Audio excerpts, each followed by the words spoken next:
Hello बच्चों, इस episode ਵਿੱਚ ਤੁਸੀਂ ਮੈਨੇਜਮੈਂਟ ਦੇ ਕਨਸੈਪਟ, ਆਬਜੈਕਟਿਵਸ ਅਤੇ ਇੰਪੋਰਟੈਂਸ ਬਾਰੇ ਪੜੋਗੇ। ਆਓ ਹੁਣ ਸ਼ੁਰੂ ਕਰੀਏ। ਹਰ ਇੱਕ ਮਨੁੱਖ ਦੀਆਂ ਕੁਝ ਇੱਛਾਵਾਂ ਅਤੇ ਲੋੜਾਂ ਹੁੰਦੀਆਂ ਹਨ, ਪਰ ਕੋਈ ਵੀ ਇਕੱਲਾ ਵਿਅਕਤੀ ਆਪਣੀਆਂ ਇੱਛਾਵਾਂ ਨੂੰ ਇਕੱਲਿਆਂ ਹੀ ਪੂਰੀਆਂ ਨਹੀਂ ਕਰ ਸਕਦਾ। ਇਸ ਲਈ ਲੋਕ ਆਪਣੀਆਂ ਸਾਂਝੀਆਂ ਲੋੜਾਂ ਦੀ ਪੂਰਤੀ ਲਈ ਇਕੱਠੇ ਮਿਲ ਕੇ ਕੰਮ ਕਰਦੇ ਹਨ, ਜੋ ਕਿ ਉਹ ਇਕੱਲੇ ਨਹੀਂ ਕਰ ਸਕਦੇ। ਨਤੀਜੇ ਵਜੋਂ ਕਈ ਤਰ੍ਹਾਂ ਦੇ ਸਮੂਹ ਹਨ। ਉਦਾਹਰਣ ਲਈ family, school, government, army, business firm, cricket team ਅਤੇ ਅਜਿਹੀਆਂ ਹੋਰ। ਅਜਿਹੇ ਰਸਮੀ ਸਮੂਹ ਯਾਨੀ ਫਾਰਮਲ ਗਰੁੱਪਸ ਆਪਣੇ ਆਬਜੈਕਟਿਵ ਪ੍ਰਭਾਵਸ਼ਾਲੀ ਢੰਗ ਨਾਲ ਸਿਰਫ ਉਦੋਂ ਪ੍ਰਾਪਤ ਕਰ ਸਕਦੇ ਹਨ ਜਦੋਂ ਇਹਨਾਂ ਗਰੁੱਪਸ ਵਿੱਚ ਕੰਮ ਕਰਨ ਵਾਲੇ ਲੋਕਾਂ ਦੇ ਯਤਨ ਸਹੀ ਢੰਗ ਨਾਲ ਕੋਆਰਡੀਨੇਟ ਅਤੇ ਕੰਟਰੋਲ ਕੀਤੇ ਜਾਣ। ਦੂਜਿਆਂ ਦੇ ਐਫਰਟਸ ਨੂੰ ਕੋਆਰਡੀਨੇਟ ਕਰਕੇ ਨਤੀਜੇ ਪ੍ਰਾਪਤ ਕਰਨ ਨੂੰ ਮੈਨੇਜਮੈਂਟ ਕਿਹਾ ਜਾਂਦਾ ਹੈ। ਜਿਵੇਂ ਦਿਮਾਗ ਇੱਕ ਵਿਅਕਤੀ ਦੀਆਂ ਐਕਟੀਵਿਟੀਜ਼ ਨੂੰ ਕੋਆਰਡੀਨੇਟ ਅਤੇ ਕੰਟਰੋਲ ਕਰਦਾ ਹੈ, ਉਸੇ ਤਰ੍ਹਾਂ ਮੈਨੇਜਮੈਂਟ ਇੱਕ ਆਰਗੇਨਾਈਜੇਸ਼ਨ ਵਿਚਲੇ ਸਾਰੇ ਮੈਂਬਰਸ ਦੀਆਂ ਐਕਟੀਵਿਟੀਜ਼ ਨੂੰ ਕੋਆਰਡੀਨੇਟ ਅਤੇ ਕੰਟਰੋਲ ਕਰਦੀ ਹੈ। ਆਓ ਪਹਿਲਾਂ ਮੈਨੇਜਮੈਂਟ ਦੇ ਮੀਨਿੰਗ ਅਤੇ ਕਨਸੈਪਟ ਬਾਰੇ ਪੜ੍ਹੀਏ। ਟਰਮ ਮੈਨੇਜਮੈਂਟ ਨੂੰ ਵੱਖ-ਵੱਖ ਅਰਥਾਂ ਵਿੱਚ ਵਰਤਿਆ ਜਾਂਦਾ ਹੈ। ਕਈ ਵਾਰ ਇਸ ਨੂੰ ਇੱਕ ਆਰਗੇਨਾਈਜੇਸ਼ਨ ਵਿੱਚ ਗਰੁੱਪ ਆਫ ਮੈਨੇਜਰੀਅਲ ਪਰਸੋਨਲ ਦੇ ਅਰਥ ਦੇ ਤੌਰ ਤੇ ਵਰਤਿਆ ਜਾਂਦਾ ਹੈ। ਕਈ ਵਾਰ ਮੈਨੇਜਮੈਂਟ ਦਾ ਭਾਵ ਪਲਾਨਿੰਗ, ਆਰਗੇਨਾਈਜ਼ਿੰਗ, ਸਟਾਫਿੰਗ, ਡਾਇਰੈਕਟਿੰਗ, ਕੋਆਰਡੀਨੇਟਿੰਗ ਅਤੇ ਕੰਟਰੋਲਿੰਗ ਕਰਨ ਤੋਂ ਲਿਆ ਜਾਂਦਾ ਹੈ। ਇਸ ਨੂੰ ਬੋਡੀ ਆਫ ਨੌਲੇਜ, ਪ੍ਰੈਕਟਿਸ ਅਤੇ ਡਿਸਪਲਿਨ ਵਜੋਂ ਵੀ ਲਿਆ ਜਾ ਸਕਦਾ ਹੈ। ਮੈਨੇਜਮੈਂਟ ਦੇ ਵੱਖ-ਵੱਖ ਕਨਸੈਪਟਸ ਨੂੰ ਇਸ ਤਰ੍ਹਾਂ ਦੱਸਿਆ ਜਾ ਸਕਦਾ ਹੈ। ਮੈਨੇਜਮੈਂਟ ਇੱਕ ਨਾਉਨ ਵਜੋਂ, ਮੈਨੇਜਮੈਂਟ ਇੱਕ ਪ੍ਰੋਸੈਸ ਵਜੋਂ, ਮੈਨੇਜਮੈਂਟ ਇੱਕ ਐਕਟੀਵਿਟੀ ਵਜੋਂ, ਮੈਨੇਜਮੈਂਟ ਇੱਕ ਗਰੁੱਪ ਵਜੋਂ, ਮੈਨੇਜਮੈਂਟ ਇੱਕ ਡਿਸਪਲਿਨ ਵਜੋਂ। ਮੈਨੇਜਮੈਂਟ ਦੀ ਪਹਿਲੀ ਧਾਰਨਾ ਹੈ ਮੈਨੇਜਮੈਂਟ ਇੱਕ ਨਾਉਨ ਵਜੋਂ, ਯਾਨੀ ਮੈਨੇਜਮੈਂਟ ਐਜ਼ ਅ ਨਾਉਨ। ਜਦੋਂ ਨਾਉਨ ਵਜੋਂ ਵਰਤਿਆ ਜਾਂਦਾ ਹੈ ਤਾਂ ਮੈਨੇਜਮੈਂਟ ਉਹਨਾਂ ਸਾਰਿਆਂ ਵਿਅਕਤੀਆਂ ਵੱਲ ਇਸ਼ਾਰਾ ਕਰਦਾ ਹੈ ਜਿਹੜੇ ਦੂਜਿਆਂ ਦੁਆਰਾ ਕੰਮ ਕਰਵਾਉਣ ਨਾਲ ਸੰਬੰਧਿਤ ਹੁੰਦੇ ਹਨ। ਇਸ ਤਰ੍ਹਾਂ ਇੱਕ ਆਰਗੇਨਾਈਜੇਸ਼ਨ ਵਿੱਚ ਸਾਰੇ ਵਿਅਕਤੀ ਜਿਨ੍ਹਾਂ ਤੇ ਦੂਜਿਆਂ ਦੇ ਫੰਕਸ਼ਨਸ ਦੀ ਨਿਗਰਾਨੀ ਦੀ ਜ਼ਿੰਮੇਵਾਰੀ ਹੁੰਦੀ ਹੈ ਅਤੇ ਐਂਟਰਪ੍ਰਾਈਜ਼ ਦੇ ਚੀਫ ਐਗਜ਼ੀਕਿਊਟਿਵ ਮੈਨੇਜਮੈਂਟ ਬਣਾਉਂਦੇ ਹਨ। ਉਦਾਹਰਣ ਲਈ board of directors, managing director, ਪਹਿਲੀ ਸ਼੍ਰੇਣੀ ਦੇ ਸੁਪੀਰੀਅਰਸ ਦੇ ਹੇਠਾਂ ਜਨਰਲ ਮੈਨੇਜਰ ਟਰਮ ਮੈਨੇਜਮੈਂਟ ਹੇਠ ਆਉਂਦੇ ਹਨ। ਜਦੋਂ ਨਾਉਨ ਵਜੋਂ ਵਰਤਿਆ ਜਾਂਦਾ ਹੈ ਤਾਂ ਮੈਨੇਜਮੈਂਟ ਉਹਨਾਂ ਸਾਰਿਆਂ ਵਿਅਕਤੀਆਂ ਵੱਲ ਇਸ਼ਾਰਾ ਕਰਦਾ ਹੈ ਜਿਹੜੇ ਦੂਜਿਆਂ ਦੁਆਰਾ ਕੰਮ ਕਰਵਾਉਣ ਨਾਲ ਸੰਬੰਧਿਤ ਹੁੰਦੇ ਹਨ। ਇਸ ਤਰ੍ਹਾਂ ਇੱਕ ਆਰਗੇਨਾਈਜੇਸ਼ਨ ਵਿੱਚ ਸਾਰੇ ਵਿਅਕਤੀ ਜਿਨ੍ਹਾਂ ਤੇ ਦੂਜਿਆਂ ਦੇ ਫੰਕਸ਼ਨਸ ਦੀ ਨਿਗਰਾਨੀ ਦੀ ਜ਼ਿੰਮੇਵਾਰੀ ਹੁੰਦੀ ਹੈ ਅਤੇ ਐਂਟਰਪ੍ਰਾਈਜ਼ ਦੇ ਚੀਫ ਐਗਜ਼ੀਕਿਊਟਿਵ ਮੈਨੇਜਮੈਂਟ ਬਣਾਉਂਦੇ ਹਨ। ਉਦਾਹਰਣ ਲਈ board of directors, managing director, ਪਹਿਲੀ ਸ਼੍ਰੇਣੀ ਦੇ ਸੁਪੀਰੀਅਰਸ ਦੇ ਹੇਠਾਂ ਜਨਰਲ ਮੈਨੇਜਰ ਟਰਮ ਮੈਨੇਜਮੈਂਟ ਹੇਠ ਆਉਂਦੇ ਹਨ। ਮੈਨੇਜਮੈਂਟ ਦੀ ਦੂਜੀ ਧਾਰਨਾ ਹੈ ਮੈਨੇਜਮੈਂਟ ਇੱਕ ਪ੍ਰੋਸੈਸ ਵਜੋਂ, ਯਾਨੀ ਮੈਨੇਜਮੈਂਟ ਐਜ਼ ਅ ਪ੍ਰੋਸੈਸ।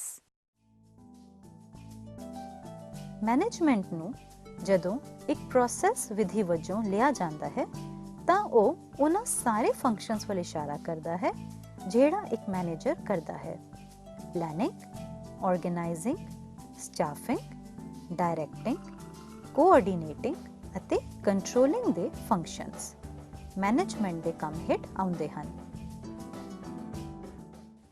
ਇੱਕ ਪ੍ਰੋਸੈਸ ਵਜੋਂ ਮੈਨੇਜਮੈਂਟ ਵਿੱਚ ਹੇਠ ਲਿਖੀ ਇੰਪਲੀਕੇਸ਼ਨਸ ਸ਼ਾਮਿਲ ਹਨ। ਸਮਾਜਕ ਕਾਰਜ, ਸੋਸ਼ਲ ਪ੍ਰੋਸੈਸ, ਸੰਗਠਿਤ ਕਾਰਜ, ਇੰਟੀਗ੍ਰੇਟਿਡ ਪ੍ਰੋਸੈਸ, प्रतिक्रियात्मक कारज, इंटरैक्टिव प्रोसेस, निरंतर कार्य, कॉन्टिन्यूअस प्रोसेस। समाजिक कार्य यानी सोशल प्रोसेस। मैनेजमेंट विच लोकां विचकार इंटरैक्शन शामिल है। ऑर्गेनाइजेशन दे ऑब्जेक्टिव्स की प्राप्ति लई प्रगतिवादी संबंधां दी लोड़ हुंदी है। मनुखी तत्व मैनेजमेंट का एक महत्वपूर्ण पक्ष है। संगठित कार्य यानी इंटीग्रेटेड प्रोसेस। मैनेजमेंट ह्यूमन अते फिजिकल रिसोर्सेज नू इकट्ठे करदी है। ऑर्गेनाइजेशन विच हार्मनी लियाउण लई ह्यूमन एफर्ट्स नू संगठित किया जाता है। प्रतिक्रियात्मक कार्य यानी इंटरैक्टिव प्रोसेस। वख-वख मैनेजरियल फंक्शनस एक दूजे विच शामिल होंदे हन। जदों असी एक काम करते हाँ तां दूजे होर काम भी हो सकते हैं। जदों बिजनेस के ऑब्जेक्टिव्स लई योजनाबंदी की जाती है तां कंट्रोल लई मानक यानी स्टैंडर्ड्स भी लिखे जाते हैं। निरंतर कार्य यानी कॉन्टिन्यूअस प्रोसेस। मैनेजमेंट एक कॉन्टिन्यूअस प्रोसेस है। इस विच सारे काम निरंतर लए जाते हैं।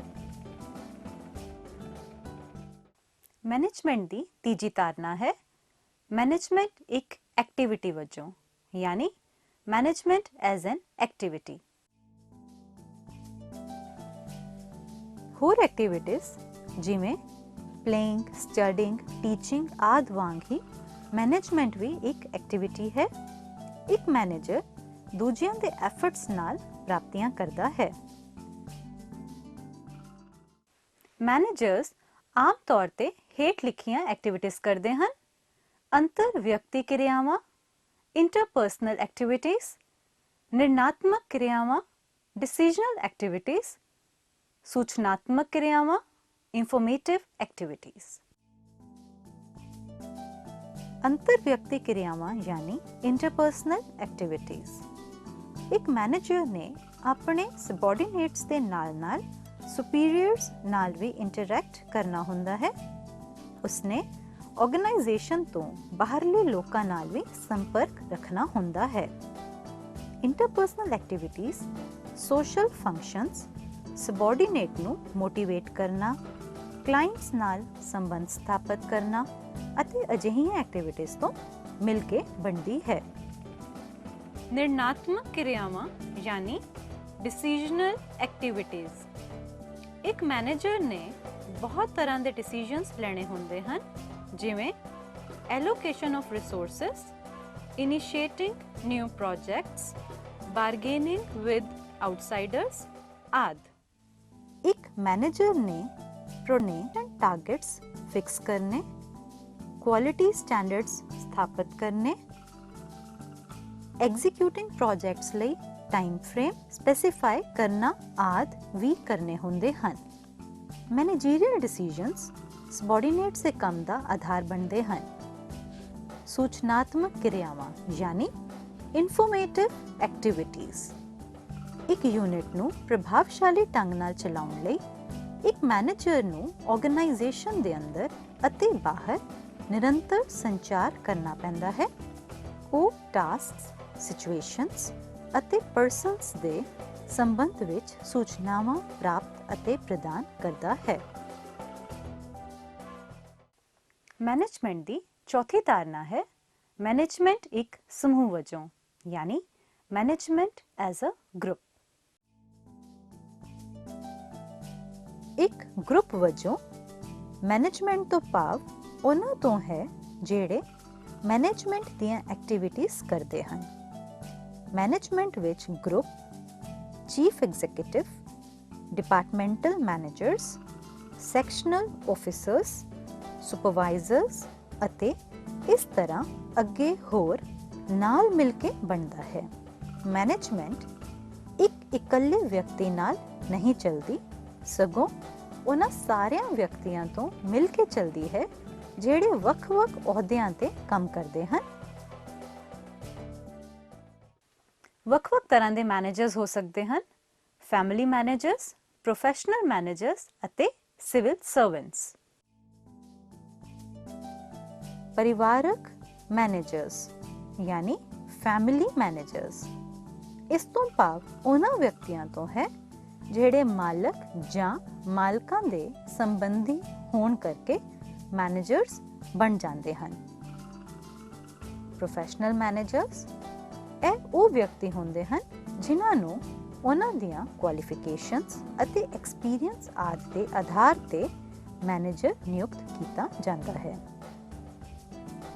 ਸਿਵਲ ਸਰਵੈਂਟਸ ਇਹ ਉਹ ਵਿਅਕਤੀ ਹੁੰਦੇ ਹਨ ਜਿਹੜੇ ਪਬਲਿਕ ਅੰਡਰਟੇਕਿੰਗਸ ਨੂੰ ਮੈਨੇਜ ਕਰਦੇ ਹਨ। ਮੈਨੇਜਮੈਂਟ ਦੀ ਪੰਜਵੀਂ ਧਾਰਨਾ ਹੈ ਮੈਨੇਜਮੈਂਟ ਇੱਕ ਡਿਸਿਪਲਿਨ ਯਾਨੀ management as a discipline. Discipline ਵਜੋਂ ਮੈਨੇਜਮੈਂਟ ਇੱਕ ਆਰਗੇਨਾਈਜ਼ਡ ਬਾਡੀ ਆਫ ਨੌਲੇਜ ਹੈ ਜਿਹੜਾ ਵੱਖ-ਵੱਖ ਪ੍ਰਿੰਸੀਪਲਸ ਤੋਂ ਮਿਲ ਕੇ ਬਣਦਾ ਹੈ ਜਿਹੜੇ ਇੰਸਟੀਟਿਊਸ਼ਨਸ ਅਤੇ ਕਾਲਜਸ ਵਿੱਚ ਪੜ੍ਹਾਏ ਜਾਂਦੇ ਹਨ। ਡਿਸਿਪਲਿਨ ਨੌਲੇਜ ਦਾ ਆਰਗੇਨਾਈਜ਼ਡ ਰੂਪ ਹੈ ਜਿਸ ਵਿੱਚ ਪ੍ਰਿੰਸੀਪਲਸ ਦਾ ਸਮੂਹ ਅਤੇ ਚੰਗੀ ਤਰ੍ਹਾਂ ਪਰਿਭਾਸ਼ਿਤ ਰੂਲਸ ਸ਼ਾਮਲ ਹੁੰਦੇ ਹਨ। ਇੱਕ ਵਿਅਕਤੀ ਇਹਨਾਂ ਰੂਲਸ ਨੂੰ ਹੋਰ ਪ੍ਰੋਫੈਸ਼ਨਲਸ ਦੀ ਅਗਵਾਈ ਵਿੱਚ ਸਿੱਖਦਾ ਹੈ ਜਿਵੇਂ ਟੀਚਰਸ ਅਤੇ ਇੰਸਟ੍ਰਕਟਰਸ। ਮੈਨੇਜਮੈਂਟ ਇੱਕ ਵਿਕਾਸਸ਼ੀਲ ਅਤੇ ਤੇਜ਼ੀ ਨਾਲ ਵਧ ਰਿਹਾ ਡਿਸਿਪਲਿਨ ਹੈ ਜਿਹੜਾ ਕਿ ਬਹੁਤ ਸਾਰੇ ਕਾਲਜਸ ਅਤੇ ਯੂਨੀਵਰਸਿਟੀਜ਼ ਦੁਆਰਾ ਆਫਰ ਕੀਤਾ ਜਾ ਰਿਹਾ ਹੈ। ਬ੍ਰਾਂਚ ਆਫ ਨੌਲੇਜ ਵਜੋਂ ਮੈਨੇਜਮੈਂਟ ਵਿੱਚ ਸਕਾਲਰਸ ਅਤੇ ਥਿੰਕਰਸ ਹੁੰਦੇ ਹਨ। ਸਕਾਲਰਸ ਅਤੇ ਥਿੰਕਰਸ ਸੰਬੰਧਿਤ ਨੌਲੇਜ ਦਾ ਸੰਚਾਰ ਰਿਸਰਚ ਅਤੇ ਪਬਲਿਕੇਸ਼ਨਸ ਦੁਆਰਾ ਕਰਦੇ ਹਨ। ਮੈਨੇਜਮੈਂਟ ਇੰਸਟੀਟਿਊਟਸ ਦੁਆਰਾ ਸੰਬੰਧਿਤ ਨੌਲੇਜ ਸਟੂਡੈਂਟਸ ਨੂੰ ਫਾਰਮਲੀ ਦਿੱਤਾ ਜਾਂਦਾ ਹੈ। ਆਓ ਹੁਣ ਮੈਨੇਜਮੈਂਟ ਦੀ ਕੁਝ ਪਰਿਭਾਸ਼ਾਵਾਂ ਦੇਖੀਏ। ਹੈਰੋਲਡ ਕੁੰਟਜ਼ ਦੇ ਅਨੁਸਾਰ management is the art of getting things done through and with people in formally organized groups. Management ਇੱਕ ਰਸਮੀ ਤੌਰ ਤੇ ਸੰਗਠਿਤ ਗਰੁੱਪਸ ਵਿਚਲੇ ਲੋਕਾਂ ਦੁਆਰਾ ਚੀਜ਼ਾਂ ਪ੍ਰਾਪਤ ਕਰਨ ਦੀ ਕਲਾ ਹੈ। ਕ੍ਰਿਟਨਰ ਦੇ ਅਨੁਸਾਰ management is the process of working with and through others to effectively achieve organizational objectives by efficiently using limited resources in the changing environment. Management ਦੂਜਿਆਂ ਨਾਲ ਕੰਮ ਕਰਨ ਅਤੇ ਬਦਲ ਰਹੇ environment ਵਿੱਚ ਸਰੋਤਾਂ ਦੀ ਵਰਤੋਂ ਨਾਲ ਉਹਨਾਂ ਦੁਆਰਾ ਪ੍ਰਭਾਵਸ਼ਾਲੀ ਢੰਗ ਨਾਲ ਆਰਗੇਨਾਈਜੇਸ਼ਨ ਦੇ ਆਬਜੈਕਟਿਵਸ ਪ੍ਰਾਪਤ ਕਰਨ ਦੀ ਐਕਟੀਵਿਟੀ ਹੈ। ਮੈਨੇਜਮੈਂਟ ਕਿਸੇ ਆਰਗੇਨਾਈਜੇਸ਼ਨ ਦੇ ਆਬਜੈਕਟਿਵਸ ਨਿਰਧਾਰਿਤ ਕਰਦੀ ਹੈ ਤਾਂ ਜੋ ਰਿਸੋਰਸਿਸ ਦਾ ਪ੍ਰੋਪਰ ਯੂਟਿਲਾਈਜੇਸ਼ਨ ਹੋ ਸਕੇ। ਆਬਜੈਕਟਿਵਸ ਕੰਪਨੀ ਦੇ ਕੰਮ ਦੇ ਹਰ ਇੱਕ ਕੰਪੋਨੈਂਟ ਦੀ ਪ੍ਰਾਪਤੀ ਵੱਲ ਟਾਰਗੇਟ ਕਰਦੀ ਹੈ। ਮੈਨੇਜਮੈਂਟ ਦੇ ਆਬਜੈਕਟਿਵਸ ਨੂੰ ਹੇਠ ਲਿਖੇ ਅਨੁਸਾਰ ਕਲਾਸੀਫਾਈ ਕੀਤਾ ਜਾ ਸਕਦਾ ਹੈ। ਆਰਗੇਨਾਈਜੇਸ਼ਨ ਦੇ ਉਦੇਸ਼ ਆਰਗੇਨਾਈਜੇਸ਼ਨਲ ਆਬਜੈਕਟਿਵਸ, ਸਮਾਜਿਕ ਉਦੇਸ਼ ਸੋਸ਼ਲ ਆਬਜੈਕਟਿਵਸ, ਵਿਅਕਤੀਗਤ ਉਦੇਸ਼ ਇੰਡੀਵਿਜੂਅਲ ਆਬਜੈਕਟਿਵਸ, ਹੋਰ ਉਦੇਸ਼ ਅਦਰ ਆਬਜੈਕਟਿਵਸ। ਆਓ ਇਹਨਾਂ ਆਬਜੈਕਟਿਵਸ ਦੇ ਵਾਰੋ-ਵਾਰੀ ਚਰਚਾ ਕਰੀਏ। ਆਰਗੇਨਾਈਜੇਸ਼ਨ ਦੇ ਉਦੇਸ਼ ਆਰਗੇਨਾਈਜੇਸ਼ਨਲ ਆਬਜੈਕਟਿਵਸ। ਮੈਨੇਜਮੈਂਟ ਦਾ ਮੁੱਖ ਝੁਕਾਅ ਪ੍ਰੋਫਿਟ ਮੈਕਸਿਮਾਈਜੇਸ਼ਨ ਦੇ ਆਬਜੈਕਟਿਵ ਵੱਲ ਹੁੰਦਾ ਹੈ। ਮੈਨੇਜਮੈਂਟ ਨੂੰ ਬਿਜ਼ਨਸ ਦੇ ਵੱਖ-ਵੱਖ ਖੇਤਰਾਂ ਲਈ ਵੱਖ-ਵੱਖ ਤਰ੍ਹਾਂ ਦੇ ਆਬਜੈਕਟਿਵਸ ਨਿਰਧਾਰਿਤ ਕਰਨ ਲਈ ਜਾਗਰੂਕ ਹੋਣਾ ਚਾਹੀਦਾ ਹੈ। ਮੈਨੇਜਮੈਂਟ ਨੂੰ ਫਿਜ਼ੀਕਲ ਅਤੇ ਹਿਊਮਨ ਰਿਸੋਰਸਸ ਦੀ ਸਹੀ ਵਰਤੋਂ ਨੂੰ ਯਕੀਨੀ ਬਣਾਉਣਾ ਚਾਹੀਦਾ ਹੈ। ਖਰਚ ਨੂੰ ਕੰਟਰੋਲ ਕਰਨ ਅਤੇ ਮਾਤਰਾ ਨੂੰ ਵਧਾਉਣ ਲਈ ਯਤਨ ਕੀਤੇ ਜਾਣੇ ਚਾਹੀਦੇ ਹਨ। ਬਿਜ਼ਨਸ ਵਿੱਚ ਹਰੇਕ ਹਿੱਸੇਦਾਰ ਨੂੰ ਆਪਣੇ ਨਿਵੇਸ਼ ਤੋਂ ਲਾਭ ਪ੍ਰਾਪਤ ਹੋਣਾ ਚਾਹੀਦਾ ਹੈ। ਮੈਨੇਜਮੈਂਟ ਤੋਂ ਇਹ ਆਸ ਕੀਤੀ ਜਾਂਦੀ ਹੈ ਕਿ ਉਹ ਉਸ ਆਰਗੇਨਾਈਜੇਸ਼ਨ ਜਿਸ ਵਿੱਚ ਉਹ ਹੈ ਉਸ ਦੇ ਆਬਜੈਕਟਿਵਸ ਦੀ ਪ੍ਰਾਪਤੀ ਲਈ ਕੰਮ ਕਰੇਗੀ। ਆਰਗੇਨਾਈਜੇਸ਼ਨ ਦੇ ਆਬਜੈਕਟਿਵਸ ਵਿੱਚ ਸ਼ਾਮਲ ਹੈ ਸਹੀ ਲਾਭ ਤਾਂ ਜੋ ਬਿਜ਼ਨਸ ਵਿੱਚ ਨਿਵੇਸ਼ ਕੀਤੀ ਕੈਪੀਟਲ ਤੇ ਫੇਅਰ ਰਿਟਰਨ ਪ੍ਰਾਪਤ ਹੋ ਸਕੇ। ਬਿਜ਼ਨਸ ਦੀ ਸਰਵਾਈਵਲ ਅਤੇ ਸੋਲਵੈਂਸੀ ਭਾਵ ਉਸ ਦੀ ਨਿਰੰਤਰਤਾ। ਇੰਟਰਪ੍ਰਾਈਜ਼ ਦੀ ਗਰੋਥ ਅਤੇ ਐਕਸਪੈਂਸ਼ਨ। ਐਂਟਰਪ੍ਰਾਈਜ਼ ਦੀ ਗੁੱਡਵਿਲ ਜਾਂ ਰੈਪਿਊਟੇਸ਼ਨ ਨੂੰ ਸੁਧਾਰਨਾ। ਪੀਟਰ ਡਰਕਰ ਨੇ ਮੈਨੇਜਮੈਂਟ ਨੂੰ ਹੇਠ ਲਿਖੇ 8 ਖੇਤਰਾਂ ਵਿੱਚ ਆਬਜੈਕਟਿਵ ਨਿਰਧਾਰਿਤ ਕਰਨ ਲਈ ਸਲਾਹ ਦਿੱਤੀ। ਇਹ ਹਨ ਮਾਰਕੀਟਿੰਗ, ਖੋਜ ਯਾਨੀ ਇਨੋਵੇਸ਼ਨ, ਉਤਪਾਦਕਤਾ ਯਾਨੀ ਪ੍ਰੋਡਕਟਿਵਿਟੀ, ਸਰੋਤ ਯਾਨੀ ਰਿਸੋਰਸਿਸ, ਲਾਭਾਤਮਕਤਾ यानी प्रॉफिटेबिलिटी, मैनेजरियल कारगुजारी यानी मैनेजरियल परफॉर्मेंस, वर्कर्स की कारगुजारी यानी वर्कर्स परफॉर्मेंस, जनतक जिम्मेवारी यानी पब्लिक रिस्पॉन्सिबिलिटी।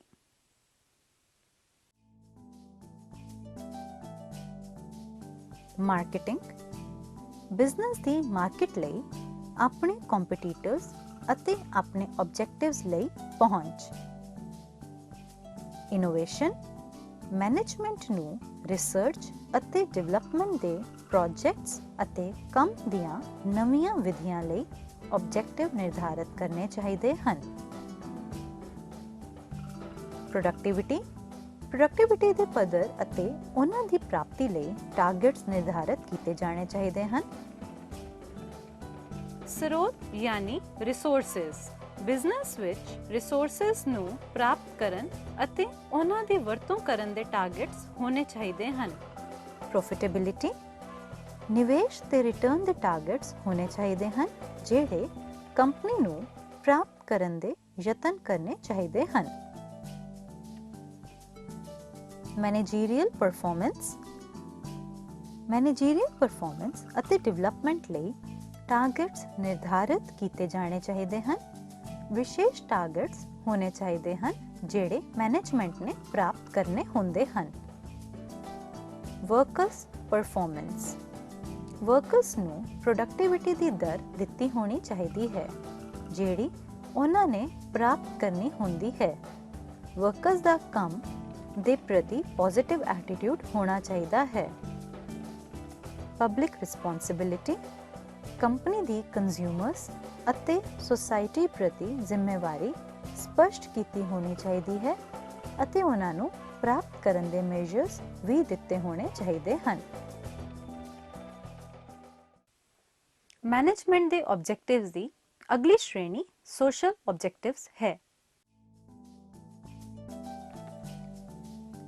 सोशल ऑब्जेक्टिव्स विच बिजनेस दी सोसाइटी प्रति जवाबदेही होंदी है। सोशल ऑब्जेक्टिव्स विच education, health, safety, price regulations, labour practices आदि शामिल होंदे हन। बिजनेस दियां सोशल रिस्पॉन्सिबिलिटीज़ दा विस्तार कम्युनिटी दियां मुੱਢਲੀਆਂ ਲੋੜਾਂ ਜਿਵੇਂ water, roads, sewerage, health care आदि ਨੂੰ ਪੂਰਾ ਕਰਨ ਤੱਕ ਕੀਤਾ ਜਾ ਸਕਦਾ ਹੈ। ਇੱਕ ਕੰਪਨੀ ਆਪਣੇ EMPLOYEES ਅਤੇ ਨੇੜੇ ਰਹਿੰਦੇ ਹੋਰ ਲੋਕਾਂ ਦੀ ਸਹੂਲਤ ਲਈ ਐਜੂਕੇਸ਼ਨਲ ਇੰਸਟੀਟਿਊਸ਼ਨ ਖੋਲ੍ਹ ਸਕਦੀ ਹੈ। ਇਸੇ ਤਰ੍ਹਾਂ ਇੱਕ ਕੰਪਨੀ ਲੋਕਲ ਆਬਾਦੀ ਲਈ ਡਿਸਪੈਂਸਰੀ ਵੀ ਚਲਾ ਸਕਦੀ ਹੈ। ਸੋਸਾਇਟੀ ਦੇ ਆਬਜੈਕਟਿਵਸ ਦੀ ਪੂਰਤੀ ਦੀ ਆਸ ਕੀਤੀ ਜਾਂਦੀ ਹੈ ਜਿਵੇਂ ਕਿ ਕੰਜ਼ਿਊਮਰਸ ਨੂੰ ਸਹੀ ਮੁੱਲ ਤੇ ਵਧੀਆ ਚੀਜ਼ਾਂ ਅਤੇ ਸੇਵਾਵਾਂ ਦੇਣੀਆਂ, ਗਵਰਨਮੈਂਟ ਨੂੰ ਇਮਾਨਦਾਰੀ ਅਤੇ ਸਹੀ ਢੰਗ ਨਾਲ ਟੈਕਸਿਸ ਦੀ ਅਦਾਇਗੀ, এনवायरमेंट ਅਤੇ ਨੈਚੁਰਲ ਰਿਸੋਰਸਿਸ ਦੀ ਸੁਰੱਖਿਆ, ਸਪਲਾਇਰਸ, ਡੀਲਰਸ ਅਤੇ ਕੰਪੀਟੀਟਰਸ ਨਾਲ ਸਹੀ ਡੀਲਿੰਗ, ਸੋਸਾਇਟੀ ਦੀਆਂ ਐਥੀਕਲ ਵੈਲਿਊਜ਼ ਦੀ ਰੱਖਿਆ ਕਰਨੀ। ਹੁਣ ਆਓ ਅਸੀਂ ਇਹਨਾਂ ਵਿੱਚੋਂ ਕੁਝ ਆਬਜੈਕਟਿਵਸ ਬਾਰੇ ਪੜ੍ਹੀਏ। ਘੱਟ ਤੋਂ ਘੱਟ ਐਫਰਟਸ ਨਾਲ ਵੱਧ ਤੋਂ ਵੱਧ ਨਤੀਜੇ ਪ੍ਰਾਪਤ ਕਰਨੇ। ਉਤਪਾਦਨ ਦੇ ਰਿਸੋਰਸਿਸ ਦੀ ਪ੍ਰਭਾਵਸ਼ਾਲੀ ਵਰਤੋਂ ਉਤਪਾਦਨ ਦੇ ਖਰਚ ਨੂੰ ਘਟਾਉਂਦੀ ਹੈ। ਟਾਈਮ, ਮਨੀ ਅਤੇ ਐਫਰਟਸ ਦੀ ਵੇਸਟੇਜ ਨੂੰ ਘਟਾਇਆ ਜਾ ਸਕਦਾ ਹੈ। ਐਂਟਰਪ੍ਰਾਈਜ਼ ਦਾ ਗਰੋਥ ਅਤੇ ਐਕਸਪੈਂਸ਼ਨ ਪ੍ਰਾਪਤ ਕਰਨਾ। ਸਫਲ ਮੈਨੇਜਮੈਂਟ ਬਿਜ਼ਨਸ ਦੀ ਵਿਕਰੀ ਦੀ ਮਾਤਰਾ, ਮਾਰਕੀਟ ਸ਼ੇਅਰ ਅਤੇ ਲਾਭ ਵਧਾਉਂਦੇ ਹਨ। ਇੰਪਲਾਇਰ ਅਤੇ ਇੰਪਲਾਈ ਲਈ ਵੱਧ ਤੋਂ ਵੱਧ ਲਾਭ। ਮੈਨੇਜਮੈਂਟ ਖਰਚ ਨੂੰ ਘਟਾ ਕੇ ਅਤੇ ਲਾਭ ਨੂੰ ਵਧਾ ਕੇ ਇੰਪਲਾਇਰ ਅਤੇ ਇੰਪਲਾਈ ਲਈ ਵੱਧ ਤੋਂ ਵੱਧ ਲਾਭ ਪ੍ਰਦਾਨ ਕਰਨ ਤੇ ਕੇਂਦਰਿਤ ਹੁੰਦੀ ਹੈ। ਇਸ ਦੇ ਨਾਲ ਉਹ ਇੰਪਲਾਈਜ਼ ਨੂੰ ਉਹਨਾਂ ਦੀਆਂ ਸੇਵਾਵਾਂ ਲਈ ਫੇਅਰ ਰਿਮੂਨਰੇਸ਼ਨ ਅਤੇ ਹੋਰ ਬੈਨੀਫਿਟਸ ਦੇ ਕੇ ਸੈਟੀਸਫਾਈ ਕਰਨ ਤੇ ਕੇਂਦਰਿਤ ਹੁੰਦੀ ਹੈ। ਹਿਊਮਨ ਵੈਲਫੇਅਰ ਅਤੇ ਸੋਸ਼ਲ ਜਸਟਿਸ। ਮੈਨੇਜਮੈਂਟ ਇੰਪਲੋਇਮੈਂਟ ਅਤੇ ਪ੍ਰੋਡਕਟਿਵਿਟੀ ਵਿੱਚ ਵਾਧਾ ਕਰਕੇ ਲੋਕਾਂ ਦੇ ਜੀਵਨ ਦੀ ਕੁਆਲਿਟੀ ਦਾ ਸੁਧਾਰ ਕਰਦੀ ਹੈ। ਇਹ ਲੋਕਾਂ ਨੂੰ ਵੱਧ ਫੈਸਿਲਿਟੀਜ਼ ਅਤੇ ਆਰਾਮ ਪ੍ਰਦਾਨ ਕਰਕੇ ਉਹਨਾਂ ਦੇ ਜੀਵਨ ਪੱਧਰ ਨੂੰ ਵਧਾਉਣ ਤੇ ਕੇਂਦਰਿਤ ਹੁੰਦੀ ਹੈ। ਮੈਨੇਜਮੈਂਟ ਦੇ ਆਬਜੈਕਟਿਵਸ ਦੀ ਤੀਜੀ ਮਹੱਤਵਪੂਰਨ ਸ਼੍ਰੇਣੀ ਹੈ ਇੰਡੀਵਿਜੂਅਲ ਆਬਜੈਕਟਿਵਸ। ਇਹ ਆਬਜੈਕਟਿਵ ਇੰਪਲਾਈਜ਼ ਨਾਲ ਸੰਬੰਧਿਤ ਹਨ। ਹਰ ਇੱਕ ਇੰਪਲਾਈ ਦੀਆਂ ਕੁਝ ਇੱਛਾਵਾਂ ਅਤੇ ਆਸ਼ਾਵਾਂ ਹੁੰਦੀਆਂ ਹਨ। ਜਦੋਂ ਉਹ ਇੱਕ ਨੌਕਰੀ ਜੁਆਇਨ ਕਰਦਾ ਹੈ, ਉਹ ਉਹਨਾਂ ਇੱਛਾਵਾਂ ਅਤੇ ਆਸ਼ਾਵਾਂ ਨੂੰ ਆਪਣੇ ਕੰਮ ਦੇ ਦੌਰਾਨ ਪੂਰਾ ਕਰਨ ਦੀ ਇੱਛਾ ਰੱਖਦਾ ਹੈ। Individual objectives higher salary, personal growth, social recognition, occupying important positions ਆਦਿ ਹੋ ਸਕਦੇ ਹਨ। ਜਦੋਂ ਇਹ ਆਬਜੈਕਟਿਵ ਪ੍ਰਾਪਤ ਹੋ ਜਾਂਦੇ ਹਨ ਤਾਂ ਇੰਪਲਾਈਜ਼ ਸੈਟੀਸਫਾਈ ਹੋ ਜਾਂਦੇ ਹਨ ਅਤੇ ਮੋਟੀਵੇਟਡ ਮਹਿਸੂਸ ਕਰਦੇ ਹਨ। ਨਹੀਂ ਤਾਂ ਉਹ ਹੈਪੀਨੈਸ ਤੋਂ ਦੂਰ ਹੋ ਜਾਂਦੇ ਹਨ ਅਤੇ ਇਸ ਤਰ੍ਹਾਂ ਕੰਮ ਵਿੱਚ ਰੁਚੀ ਜਾਂ ਮੋਟੀਵੇਸ਼ਨ ਖਤਮ ਹੋ ਜਾਂਦੀ ਹੈ। ਇਸ ਤਰ੍ਹਾਂ ਮੈਨੇਜਮੈਂਟ ਇੰਪਲਾਈਜ਼ ਨੂੰ ਹੇਠ ਲਿਖੇ ਤਰੀਕਿਆਂ ਨਾਲ ਸਹਾਇਤਾ ਪ੍ਰਦਾਨ ਕਰਨ ਦਾ ਯਤਨ ਕਰਦੀ ਹੈ।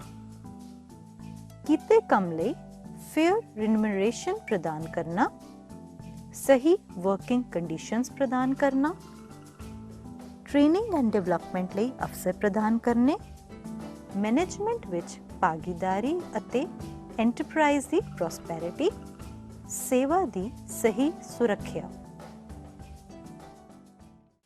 ਆਰਗੇਨਾਈਜੇਸ਼ਨ ਦੇ ਆਰਗੇਨਾਈਜੇਸ਼ਨਲ ਸੋਸ਼ਲ ਆਬਜੈਕਟਿਵਸ ਤੋਂ ਬਿਨਾਂ ਮੈਨੇਜਮੈਂਟ ਦੇ ਹੋਰ ਵੀ ਆਬਜੈਕਟਿਵਸ ਹੁੰਦੇ ਹਨ, ਜਿਵੇਂ ਕਿ ਸਾਧਨਾਂ ਦੀ ਸਹੀ ਵਰਤੋਂ ਯਾਨੀ ਪ੍ਰੋਪਰ ਯੂਟਿਲਾਈਜੇਸ਼ਨ ਆਫ ਰਿਸੋਰਸਿਸ, ਕਾਰਗੁਜ਼ਾਰੀ ਵਿੱਚ ਸੁਧਾਰ ਯਾਨੀ ਇੰਪਰੂਵਿੰਗ ਪਰਫਾਰਮੈਂਸ, ਸਭ ਤੋਂ ਵਧੀਆ ਯੋਗਤਾ ਨੂੰ ਗਤੀਸ਼ੀਲ ਕਰਨਾ ਯਾਨੀ ਮੋਬਿਲਾਈਜ਼ਿੰਗ ਬੈਸਟ ਟੈਲੈਂਟ, ਭਵਿੱਖ ਲਈ ਯੋਜਨਾਬੰਦੀ ਯਾਨੀ ਪਲੈਨਿੰਗ ਫॉर ਫਿਊਚਰ।